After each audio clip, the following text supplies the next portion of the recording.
Tório, uma alternativa iminente. Foi durante o início do século XX que se enxergou claramente o potencial de utilizar a fissão nuclear como fonte energética, por meio do urânio. A técnica de bombardear átomos com prótons acelerados demonstrou uma nova área em potencial que poderia revolucionar os métodos de obtenção energética.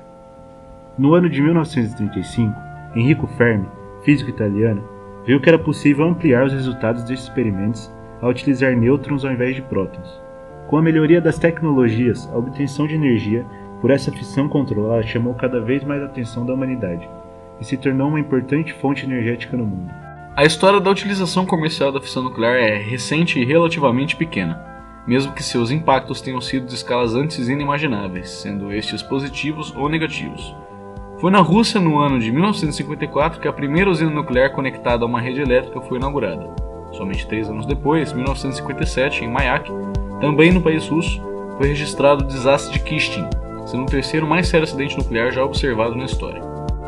O desastre foi consequência de negligências quanto à inteligência necessária em relação ao manuseamento dos elementos e a questões ambientais. Essas imprudências foram fruto do fim da Segunda Guerra Mundial, contexto em que a União Soviética via sim atraso tecnológico com relação aos Estados Unidos, quanto ao desenvolvimento de armamentos baseados na fissão nuclear. Desde o desastre de Chernobyl em 1986, foram registrados quase 60 eventos que trouxeram consequências significativas à população e ao meio ambiente. Ocorrências desse gênero, junto a dados que demonstram a frequência desses acidentes, evidenciam a dificuldade de utilizar esse urânio como fonte energética, dado seu comportamento instável e de grande potencial energético. Felizmente, há uma alternativa que não é nova, mas que foi pouco pesquisada: as usinas à base de tório. Nos próximos minutos, iremos mostrar o porquê do tório ser uma ótima opção para um futuro mais sustentável. O tório é um elemento radioativo associado às terras raras, ou lantanídeos, principalmente ao mineral monazita. As pesquisas com o elemento acontecem desde a Segunda Guerra, tendo os Estados Unidos, em 1968, anunciado o primeiro reator funcional à base de tório. Em 1973, entretanto, todas as pesquisas foram descontinuadas. Essa descontinuidade nos investimentos se deu, pois, diferente do rejeito das usinas de urânio, os rejeitos das usinas à base de tório não podem ser usados para a produção de bombas nucleares e, levando em consideração o contexto de Guerra Fria, investir em uma tecnologia que não favorecia a produção de armamentos estava fora de questão. Outra vantagem muito interessante do tório é a de que as reações que ocorrem dentro do reator não se autopropagam, pois é preciso bombardeamento por nêutrons para que a reação ocorra. Em outras palavras, elas precisam de uma fonte de energia externa para dar continuidade ao processo, o que é muito mais seguro que os processos em usinas de urânio. Em caso de falha ou acidente, tudo o que se precisa fazer é desligar os reatores e as reações não terão continuidade. Mas, apesar disso tudo ser muito importante, o que a geologia tem a ver com isso? Vamos discutir agora o ponto mais interessante e mostrar como a geologia conversa com esse tópico e como ela reforça que devemos investir nesse tipo de tecnologia. O tório é um elemento encontrado em pequenas quantidades em grande parte das rochas e solos, sendo de 3 a 5 vezes mais abundante na crosta terrestre que o urânio. Ele pode ser encontrado em minerais óxidos, silicatos e fosfatos. Temos em média 2,5 gramas de urânio por tonelada de rocha extraída, enquanto o tório pode ser encontrado a 10 gramas por tonelada de rocha, 4 vezes mais. Os depósitos de tório ocorrem em 4 tipos, em ordem crescente de importância: placers, carbonatitos, veios e rochas alcalinas. Existem outros tipos de depósitos de tório, mas que possuem uma menor acessibilidade. Os depósitos placers ocorrem principalmente em areias de praias na Austrália, Brasil, Índia, Moçambique, África do Sul e Estados Unidos. Já os depósitos de carbonatitos ocorrem pelo mundo todo e já foram documentados na Argentina, Austrália, Brasil, Canadá, Rússia, Escandinávia, África do Sul e Estados Unidos.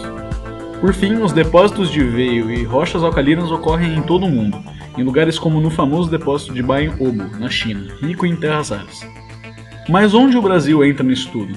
O Brasil possui a segunda maior reserva de tório do mundo, atrás somente da Índia, tendo em torno de 632 mil toneladas do elemento presente em sua crosta.